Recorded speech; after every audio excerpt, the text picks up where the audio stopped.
Hello, everyone. This is Denise, the program coordinator for the Idaho Farmers Market Association. Thanks for joining us tonight. I'm sorry we had a little technical difficulty getting started. Just a couple of housekeeping things. All participants will be on mute status. The presenters will be on mute unless you're presenting. Just let me know when you're doing your presentation. Because your slides are preloaded, just say next. Feel free to use the chat throughout the webinar. Barbara will be reviewing those and answering any questions. And also check in your chat. Let me know if you can hear me okay. I do have a cold, so let me know if you can hear me. Let's see. Tamara has to leave right after her presentation. So if we have questions later on, what we'll do is send those questions to her by email and then get them right back to you. Let's see, we will be recording the webinar and putting it on YouTube. So we will send you that link as well.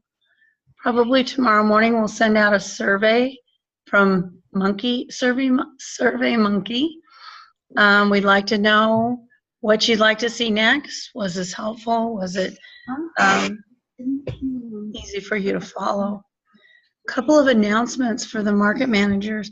Idaho Preferred Health is getting ready to print the Idaho Farmers Market Directory for 2019. We need to get that in by the end of the month so that we can get it printed first part of April. So you need to contact Megan Harper. Her email is megan.harper@isda.idaho.gov. If you need that, again, just put it in your chat and we'll make sure you get it. Let's see if there's anything else. If you have any change in your market status, let me know. Market manager and market status, so I can keep everything up to date.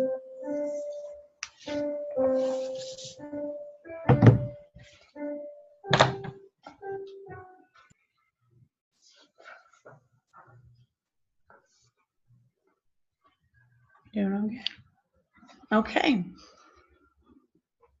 So I'm going to start out the webinar by introducing you to the board members, board of directors. We've got Amanda from the Moscow Farmers Market, Barbara from the Napa Farmers Market, Jamie from Rexburg, of course myself, and I also manage the Homedale Farmers Market. We have two advisors, actually three, Ariel Egenbrod, U of I Extension Educator, and Megan Harper, Commerce Development Analyst, and Skylar Jett, Marketing Specialist, Idaho Preferred. Okay.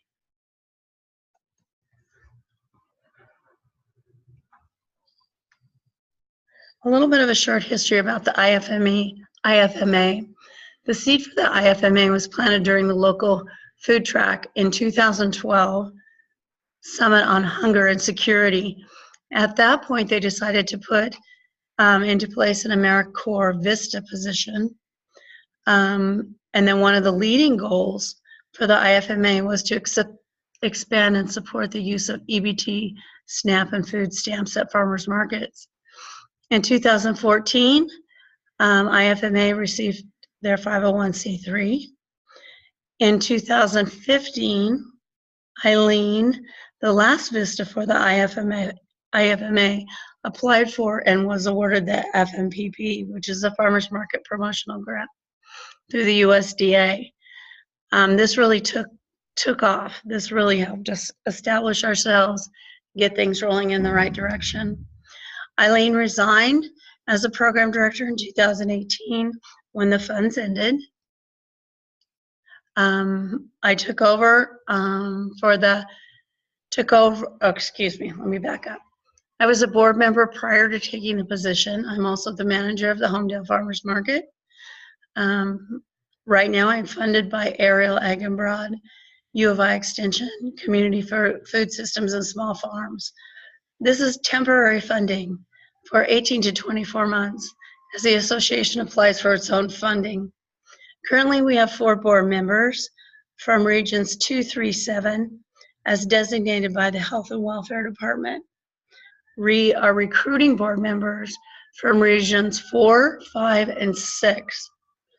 So if you look at a map that the Department of Health and Welfare has put together, we follow those same regions. Presently, there are 45 markets in the state at last count. 15 of these markets accept EBT SNAP food stamps.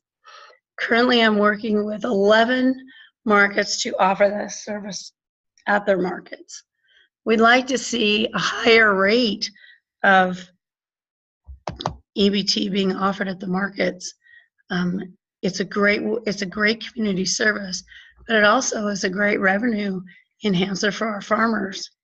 So if you are a market that does not have EBT or provide EBT, get in touch with me. It's a very simple procedure. It takes about 20 minutes over the phone to get you started, and then I walk you through the process from start to finish. What can the IFMA provide your market? We have an Idaho Farmers Market Manual. We have a Market Manager's Toolkit. There's also a book on starting a specialty food business in Idaho, funding opportunities for local, state, and federal agencies, rapid market assessment, and continual technical support of your market. The USDA nutrition programs, food stamp programs, we offer technical support in obtaining an account with the USDA, applying for the food stamp application, and training to your staff to use the equipment, tokens, and ongoing support. Double Up Food Bucks, we will support you in obtaining funding and implementing the Double Up program at your market. National Farmers Market Week is August 4th through 10th this year. If I'm not mistaken, I think it's the 20th anniversary. So we will be promoting that and also sending you out information on how you can promote that at your local market.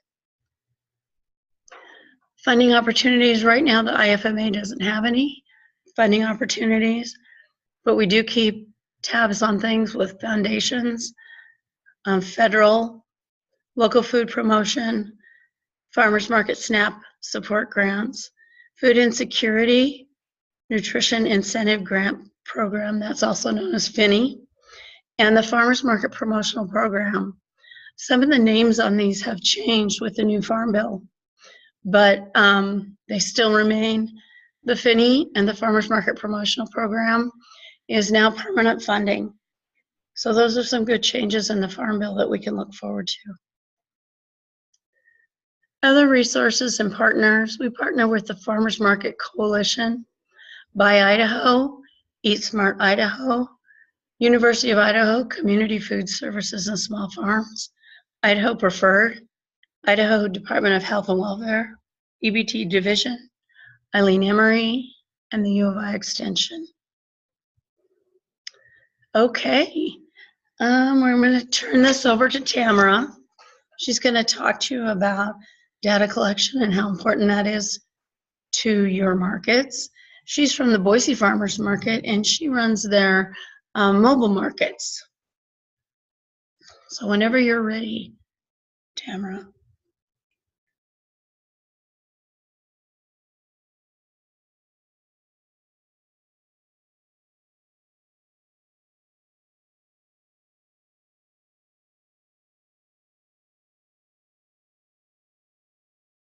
Can you hear me? Hi there. Hold on just a second. Can you hear me now? Yes, we can hear you. Oh, there you are. Great. So I'm just going to talk because my sound isn't great, and I'm just going to assume that everybody's listening to me. So I'm Tamara Cameron. I'm the interim director of the Boise Farmers Market, and I also, for the past 3 years, have run our mobile market.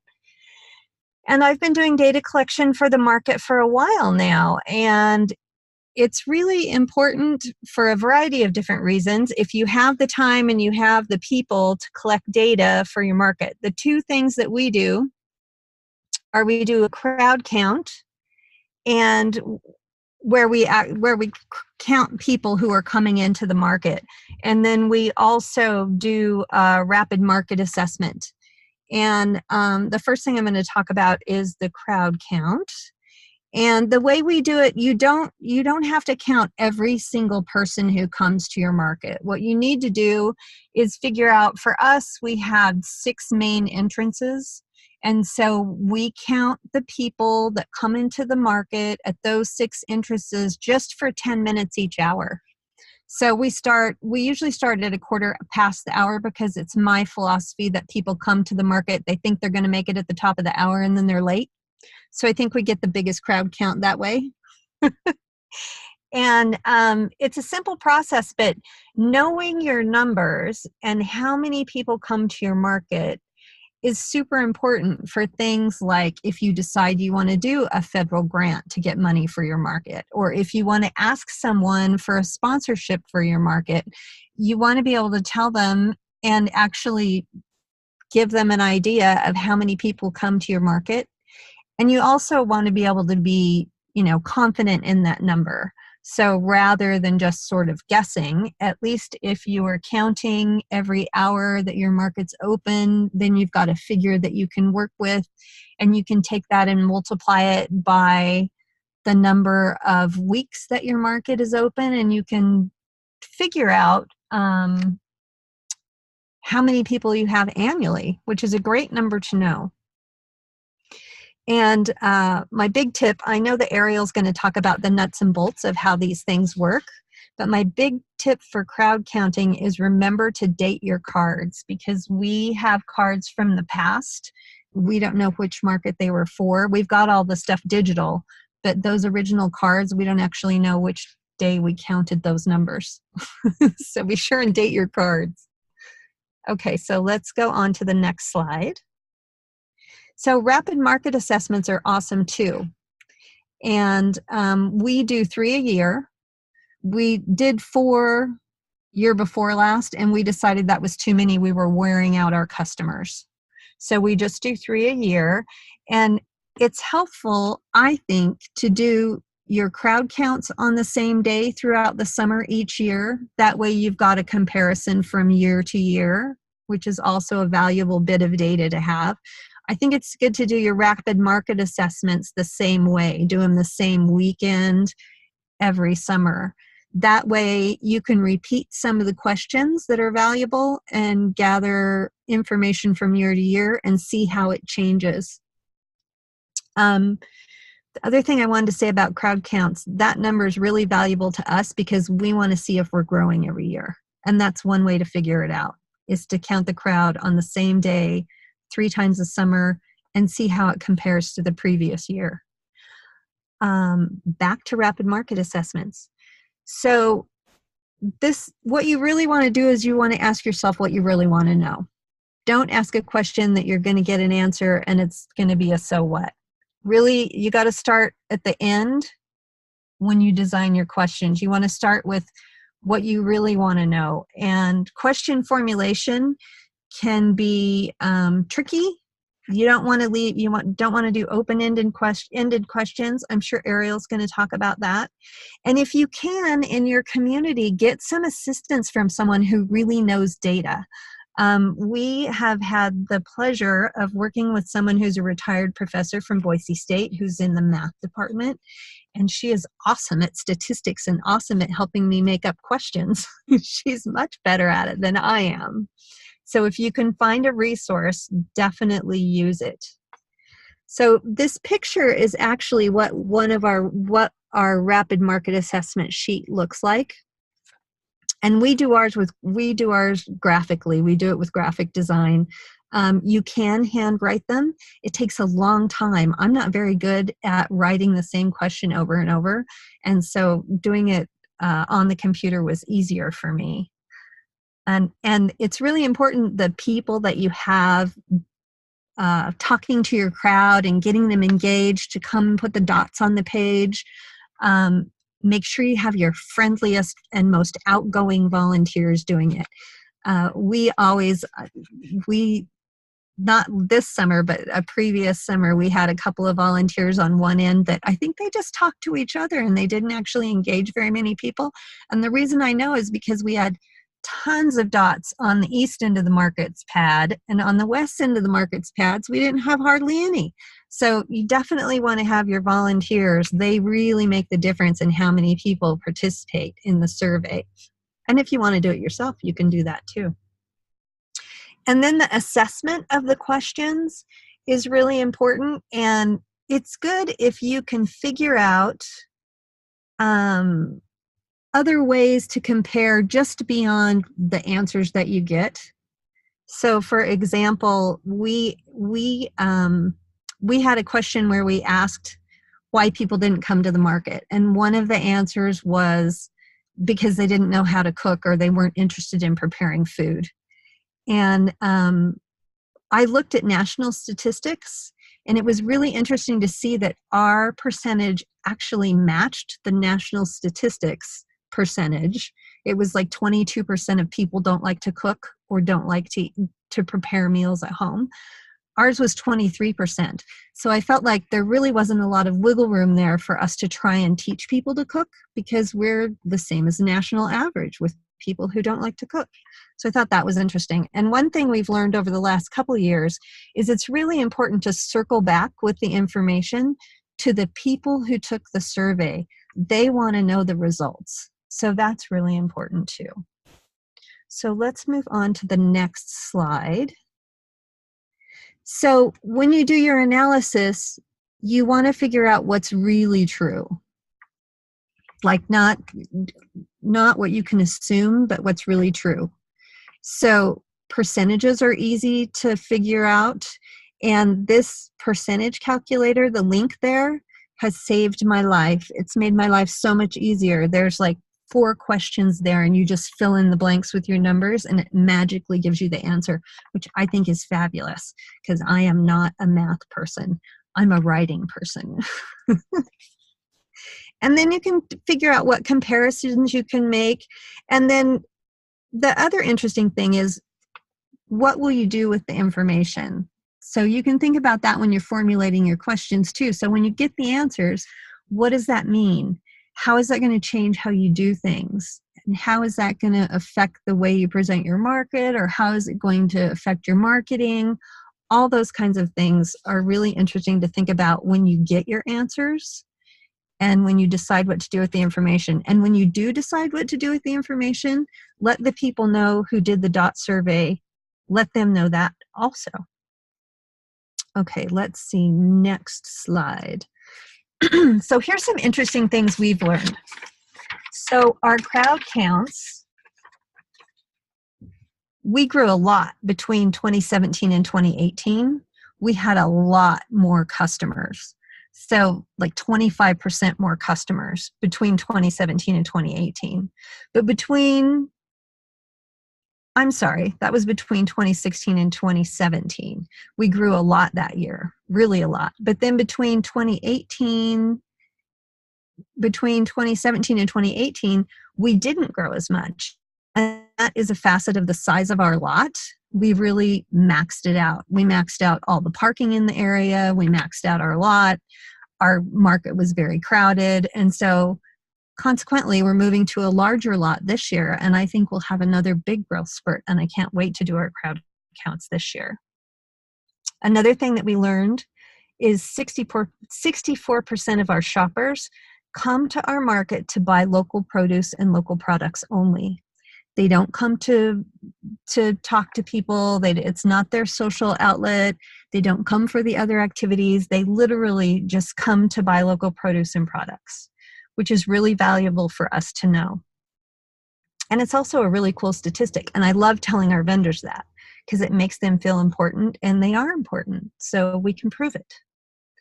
Another thing, this winter we did, once last summer and then this winter, we asked if people would participate in a midweek market if we had one. And the resounding answer was yes.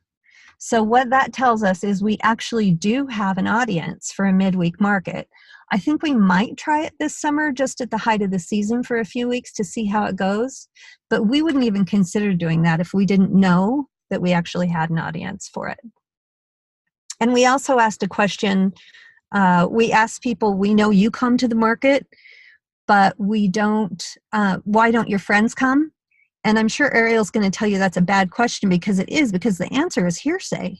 It's not, their opinion. It's their opinion of somebody else's idea.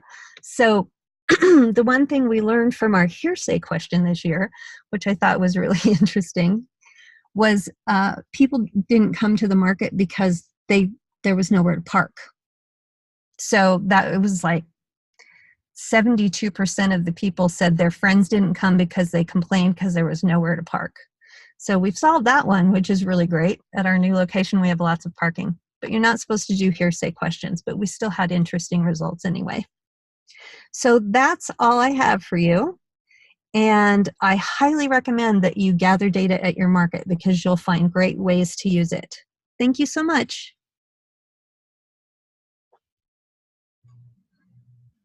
Thank you so much, Tamara. That was super informative. Our next presenter is Eileen Emery from the Department of Health and Welfare. She's going to talk about guidelines for EBT with the USDA. So let's unmute her. Here we go. Can you hear me okay? Yes, we can hear you great. Awesome. Okay. Thank you so much for having me, Denise, and everyone. I appreciate it. I'm going to let you just kind of go through the slides, Denise, because it kind of speaks for itself, and I'll just talk as we go. And I know we're on a timeline. So my name's Eileen Emery. I'm the EBT Operations Supervisor for the Department of Health and Welfare in the state of Idaho. We offer wireless POS devices, the department does, to the markets to accept SNAP benefits. So I just want to go through a little bit of information tonight. The card on the screen right now is a SNAP card or a Quest card, and that's what the food stamp benefits are on. You can go ahead and move forward. There you go. So SNAP is the Supplemental Nutrition Assistance Program, also known as food stamps, and they can be used to purchase food for your home preparation and consumption as a family or a single person. To accept SNAP benefits, food retailers must be approved by the USDA. Once your market is approved through the Food and Nutrition Services, you'll be assigned a USDA FNS retailer number.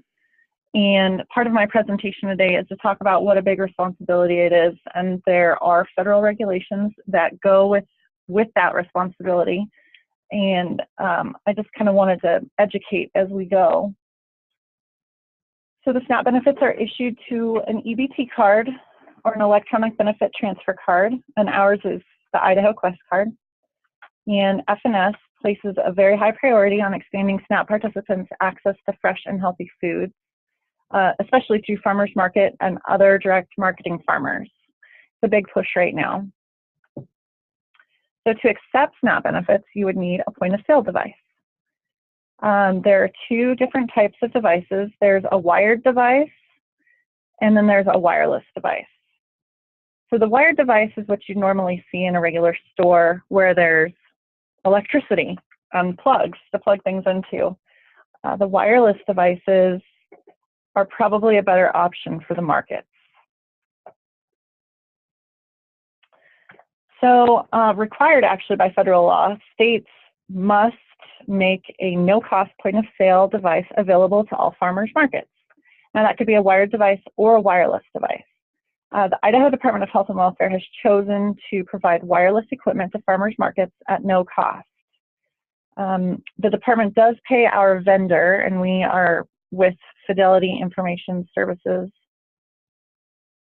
I believe that's what FIS stands for. We pay them monthly for us to lease those devices for the markets, regardless of the transaction activity, by the way. So even when you guys aren't running your markets, we're still paying that lease fee. Okay, so why are there so many rules? So the food stamp program is governed by the Food and Nutrition Services. FNS sets the general rules, but the state is responsible to manage their own program. We are audited by everybody. I'm kidding, but we are audited by a lot of people. State Legislative Office, FNS, we have internal audit, so we have to make sure we're following all the rules and doing everything we need to be doing to have a successful program.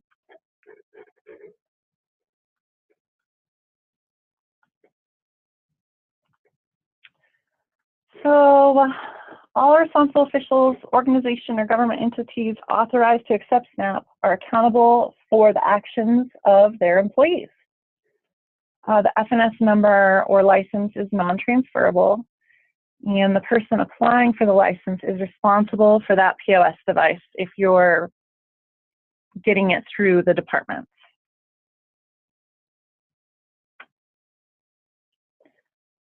So you want to make sure that the vendors are trained at the market to accept tokens or script. The market's ability to accept SNAP benefits could be jeopardized if a farmer commits a SNAP violation while operating under the market's FNS license. You want to make sure to develop an accounting system and method for reimbursing vendors. Determine a secure place where the POS equipment, tokens, and supplies are stored when not in use, and who is going to be responsible for the proper storage. There is on the FNS website a SNAP retailer training guide and video, and the link is actually embedded in this PowerPoint, and the PowerPoint is going to be posted on the Idaho Farmers Market Association webpage in case you want to go back and look at it. Okay, so expectations. Let's see. Feel like I have some extra stuff I wanted to say about that. The department is excited to be part of this project, and we want it to be successful. And we are here to support the market managers in the best way we can by educating and being available to answer your questions. Some helpful tips: if you accept SNAP, we want your customers to know. So display the We Welcome SNAP Customers poster in a prominent place. Let your customers know that you participate in the program. And one of the other things we talked about with this is the actual verbiage. Some people call it SNAP, some call it food stamps, some call it EBT, some call it Quest. So there's a lot of different ways to advertise that. This is the FNS, the actual FNS sign. But when you guys are thinking about advertising, there are some different terms you could use in your sign.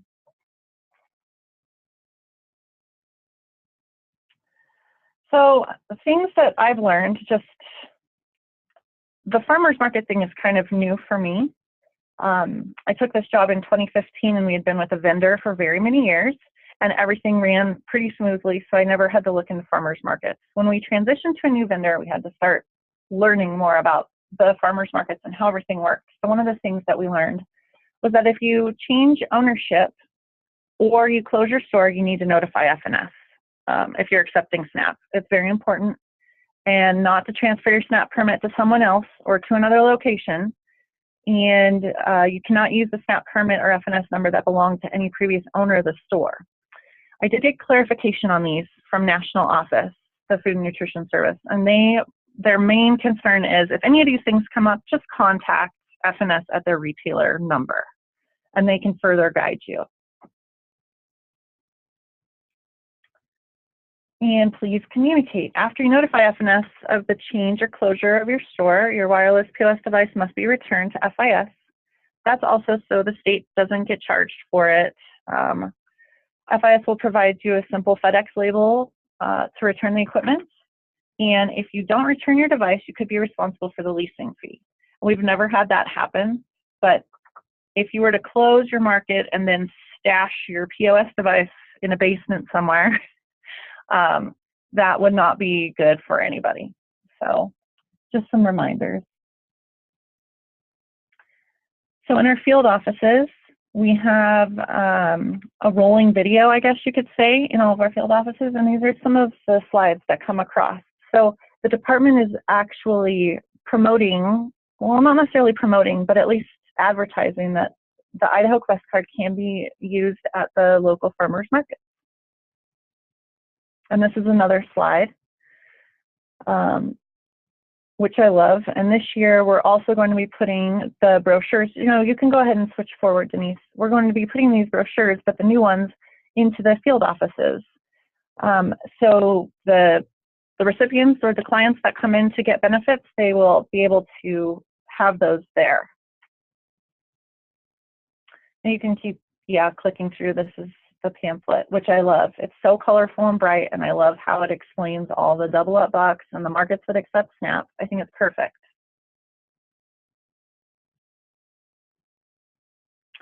So if you need a sign, all you need is your FNS number, and you can contact that retailer number that I keep telling you about, and you can give them your FNS number, and you can get a sign.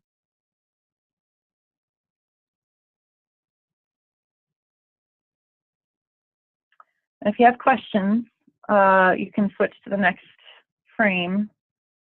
We have the answers, and there's a lot of us. So I put Denise's contact on there, and I'm sure you guys all know her. All my contact information, and one of my employees, Kristen Patterson, helps me with the farmers market portion of our job, and then we have a help desk here as well. And then FIS helps with your merchant questions. So if you got your wireless POS device and it wasn't working right, or you had questions about it, their phone numbers are on this. And then FNS, the SNAP Retailer Service Center phone number, and their webpage for all the retailers is also there. So again, I appreciate your guys' time and listening to me tonight. It's hard to do a presentation about federal rules and regulations without scaring everybody, and that's not my goal. I just want to make sure that I'm educating and that the Farmers Market Initiative can keep moving forward and accepting SNAP benefits. So I think we're saving questions till the end, but I will be here if you guys have any questions, or I can respond on the chat. So thank you. Thanks, Eileen. That was wonderful. We appreciate all your information, and feel free to ask her any questions on chat as well. The next thing we're going to talk about is I'm going to talk about becoming a 501c3. Nonprofit status, is it right for your market? A nonprofit organization, in simple terms, is where you take profits that you receive from goods, services, donations, and you cycle them back into the organization to further achieve your mission.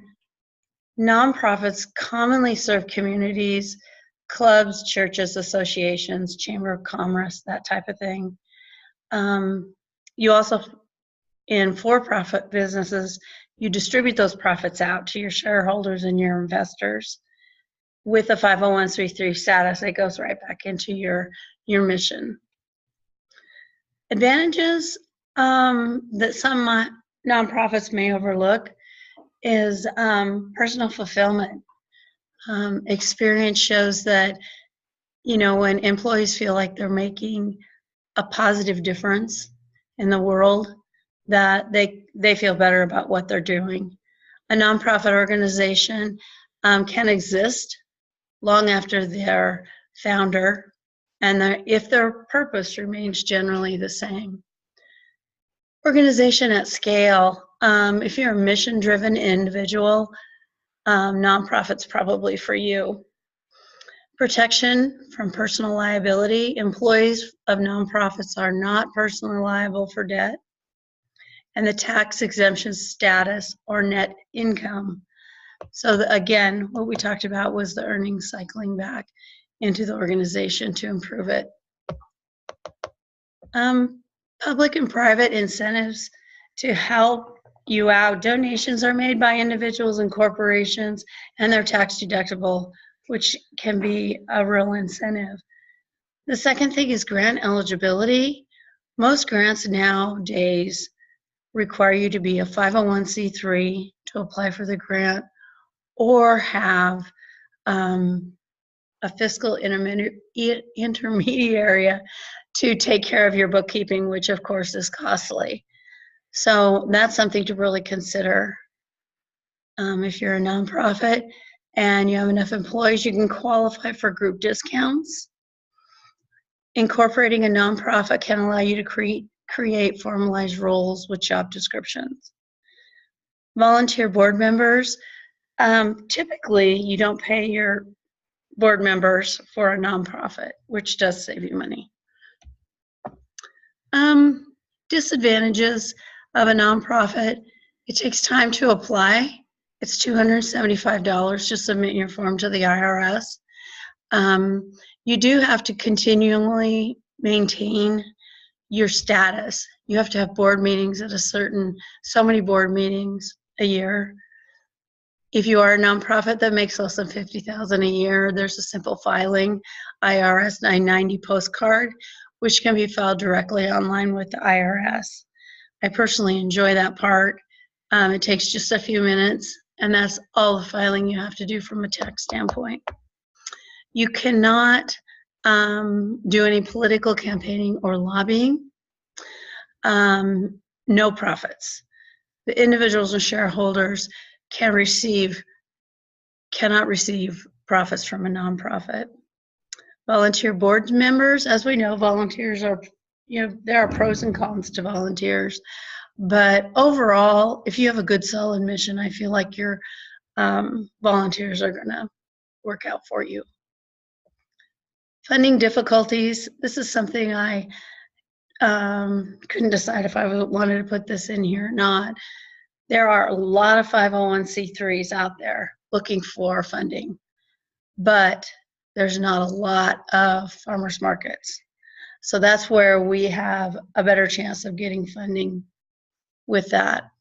Sometimes employees can feel overworked because their budget is small, and so you might run into that. My thoughts as a market manager: I've had no problems with being a 501c3. The yearly IRS filing is very simple because Homedale is under 50,000. There's more funding opportunities. So just make sure that your funding opportunities, you file with the IRS on time, you keep your board simple, small, and make sure you keep good financial records as well as minutes to your meetings. I'm not an accountant or a lawyer, so I can't give advice. Just going by personal experience. Specific questions really need to go to a professional. If you have questions about 501c3s, feel free to address it in chat or get a hold of me through the IFMA email. Okay, now I'm going to introduce Ariel Hagenbrod. She is going to talk about rapid market surveys. All right, thank you, Denise, and thank you everyone who showed up. I was so excited when we pulled up the webinar and we saw that 19 people were on here. Am I not speaking? Oh, I think I'm speaking because I'm speaking into this computer. Yes. So for those of you that can't see us, Denise and Barbara Whitbeck from the Nampa Farmers Market and I are all in the same room hosting the webinar for you. We were so afraid that something might go wrong that it took 3 of us to make sure that we could pull it off. So I'm going to build on some of the things that Tamara talked about and talk a little bit more about rapid market assessment as a tool for getting information about your market and for communicating that information to the people who need to know that information. So I'm going to talk a little bit about what it is, how to do it, and why it matters so much. And I really appreciate Tamara giving us that introduction to it and talking about why it's important to the Boise Farmers Market. So when I say RMA, I'm saying rapid market assessment, and it really is that. It's a one-day peak season snapshot of your market customers, and it's a really low-cost, low-labor way to evaluate some of the aspects of your market that you think are most valuable and what's most valuable to your customers. And I would say, too, it may also be things that are valuable to your funders, to your city, to your municipalities, to everyone that has a stake in your market's success. So to find out more about rapid market assessment, this was an idea that was actually born at Oregon State University, and they have a wonderful manual which guides you through all the ins and outs of doing an RMA, and you can find that online. We also include it on the IFMA website, and it'll be in the notes probably following this webinar. But you can download the book, you can read through it, but you can also do this in a way that fits your market best. And I think everyone puts their own spin on it. But at a glance, the important components are the attendance counts and the DOT surveys. These are really the two most important parts. The guide goes into talking about how you might recruit other market managers to come and actually walk your market and take observations and make comments. But since many of our markets are all held on the same day, that doesn't necessarily work for us in Idaho. But it's something to think about too if you ever wanted someone else to come through and look at your market through their eyes. I don't know if people would want to do that or not, but it's part of the manual. But again, it's not an essential component. You can choose the parts that make sense for you and your market. So who can do a rapid market assessment? Anyone. You can do it as your market. You can enlist a volunteer team, extension, a school group, another university group to come in and perform this for you. So which market should do an RMA? I think every market should do at least some parts of this because you really do learn about your market. The customer counts, very, very important, so you know what your traffic is and you can chart that. And then the DOT survey questions really help you gather information about the motivations of your customers. So I really feel like it's essential. Even for this was a weekday market, a very, very small market. I think we had 45 people show up that night. But again, we got really good information about the people that did come out, why they came out. So who can help you with a rapid market assessment? So the Idaho Farmers Market Association can help you. We've all had experience putting these together and can walk you through the steps. University of Idaho Extension, depending on who is in your area and their expertise, they certainly can help you plan this. In some cases, they can even implement it, do it for you, with you, and sometimes even provide volunteers. So don't tell them that I sent you and I said that they would volunteer. Also in your area, you might have local food coalitions, nonprofits, charitable organizations, anybody that really is passionate about your market. If you say, I've got a really exciting project, but I need help to learn more about our market, these are some of the people you could reach out to. And then you just, you have friends of your market from every corner, and they can sometimes come out and be wonderful volunteers helping with the DOT surveys and with the customer counts. So again, I said the three components were the attendance counts, the DOT surveys, and then constructive comments and observations. And again, this is harder to accomplish in Idaho because our markets are more spread out and they're often on the same day.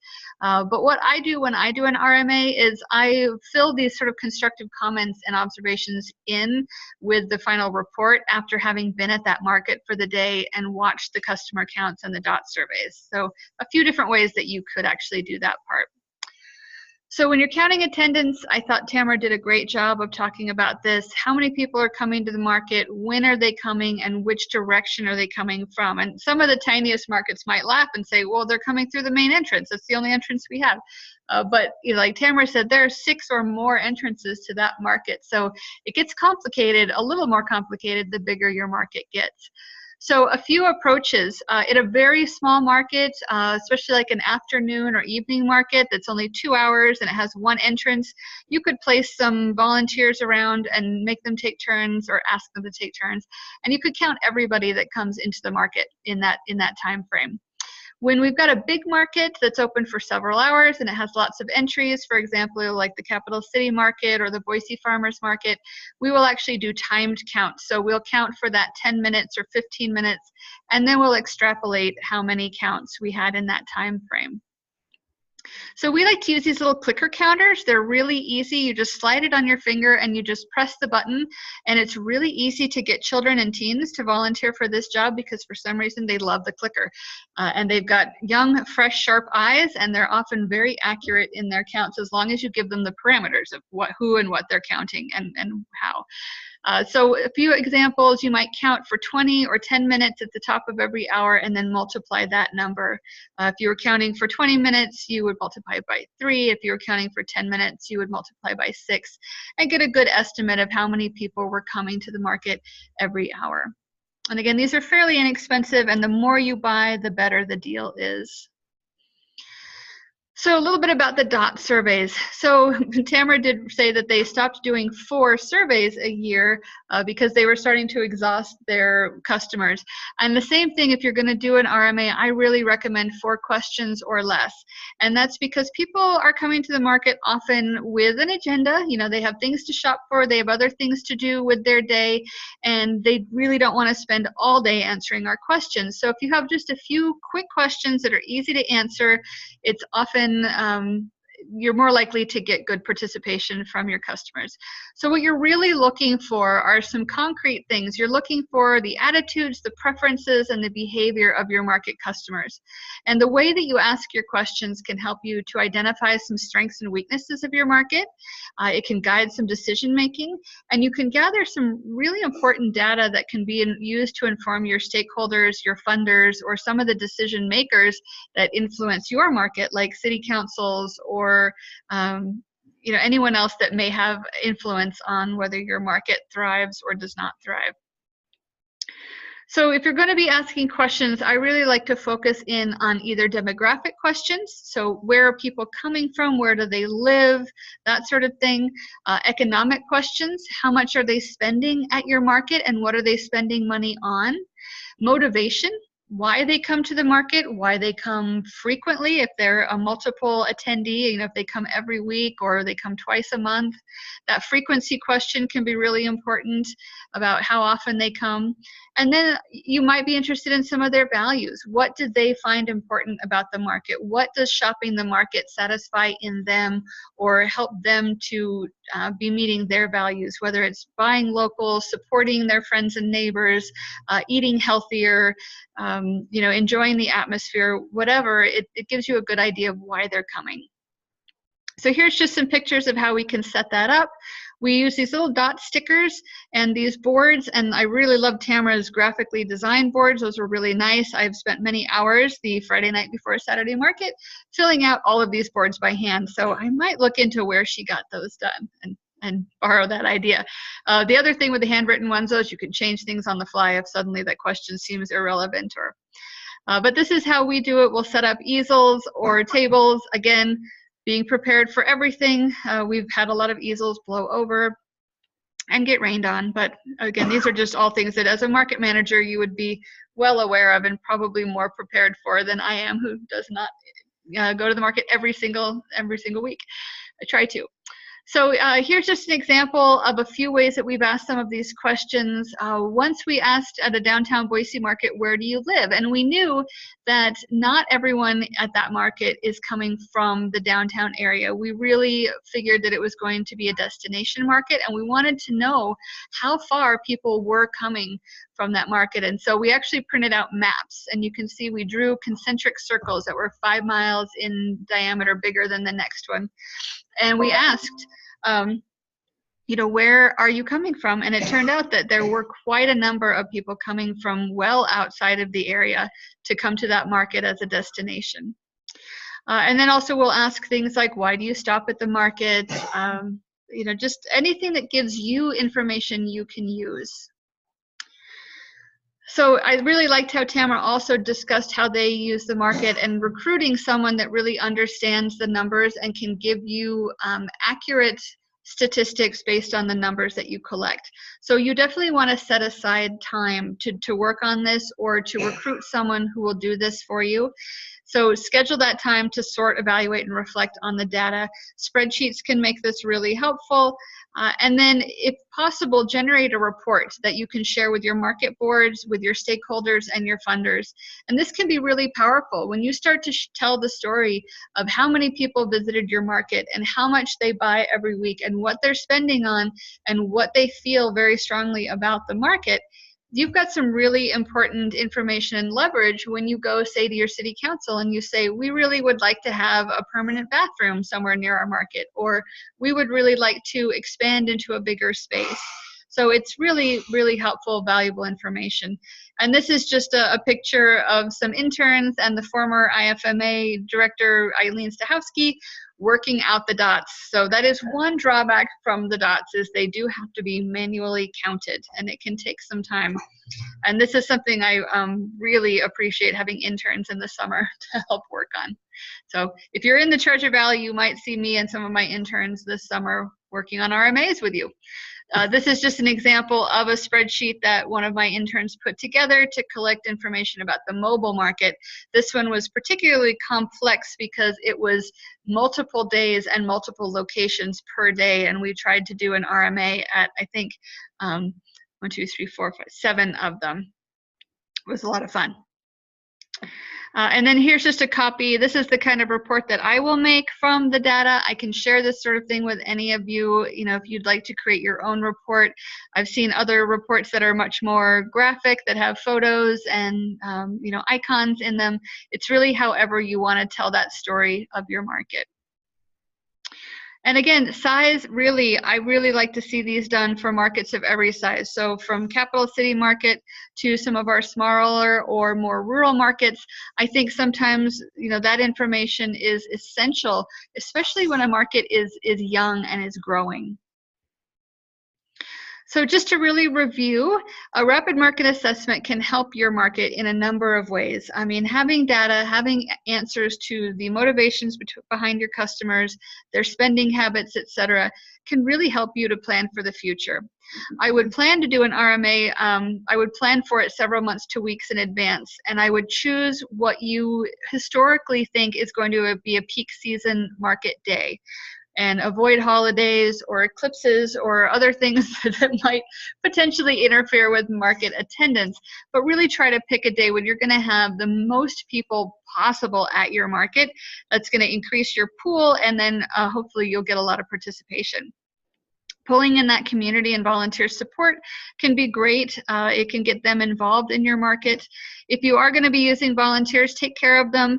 Make sure that they really understand what it is their job is that day. Give them water, give them snacks, give them a few tokens, whatever you need to do to take care of them, keep them happy and working hard, because you've got to be a little bit of a market hawker yourself to get people in to do those dot survey questions successfully. And then really thoughtfully choose your dot survey questions. And here's one thing I'm going to add. Don't ask about things that you can't really do or change about your market. So be careful asking certain open-ended questions like, what could we change about the market, if you know that you're not going to be able to do any of those things. So really, if you're going to be asking some things about changes especially, make sure that they are realistic or something that you could potentially deliver on. And then use and share that data with you that you collect. Share it with your vendors. Help them to understand the part that they play in the market success.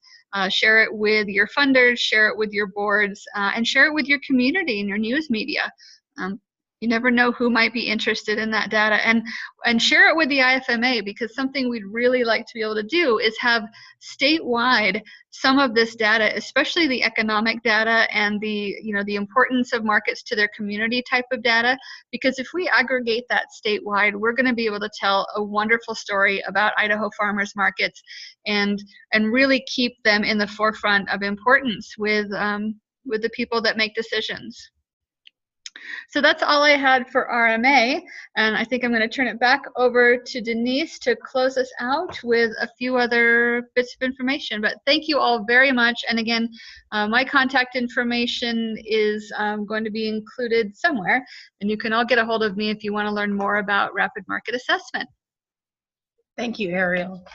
That was very informative. We are actually, the Homedale Farmers Market is actually doing their first rapid market assessment this year, so I'm really looking forward to it.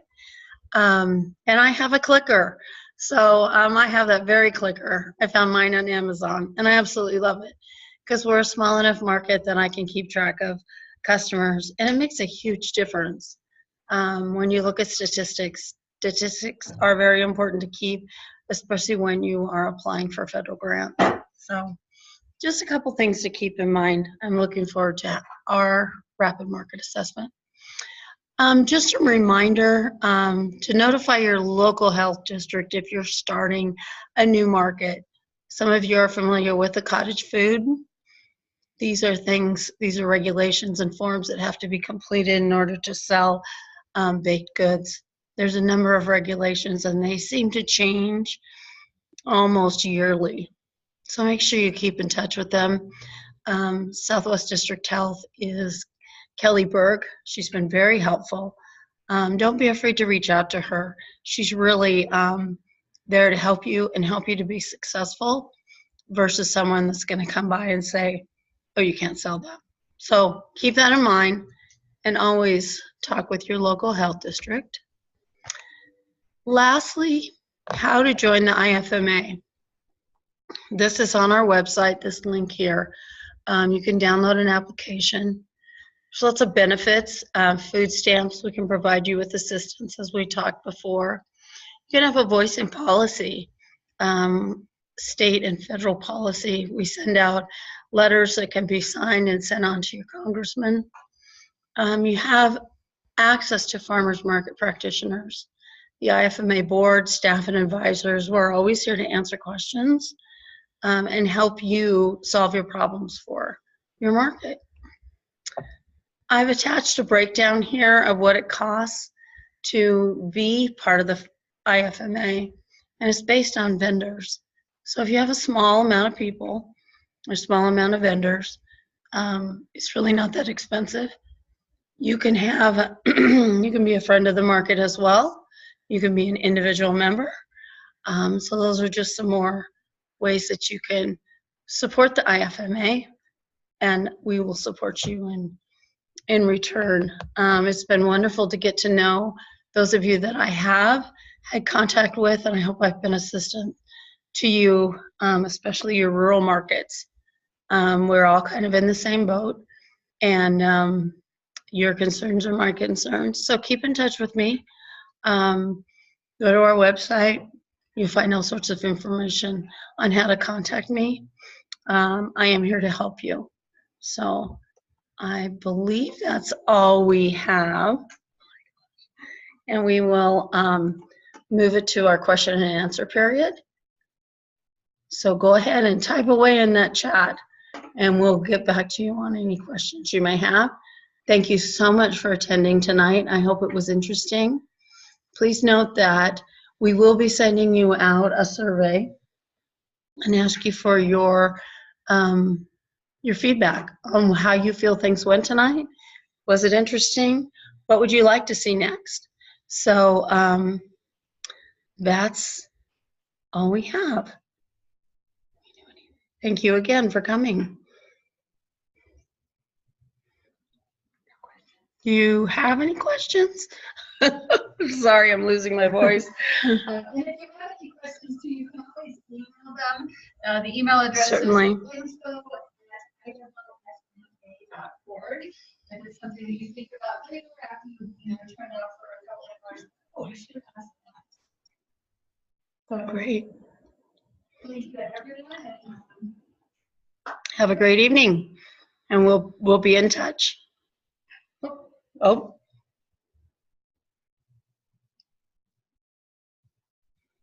I thought there was supposed to be.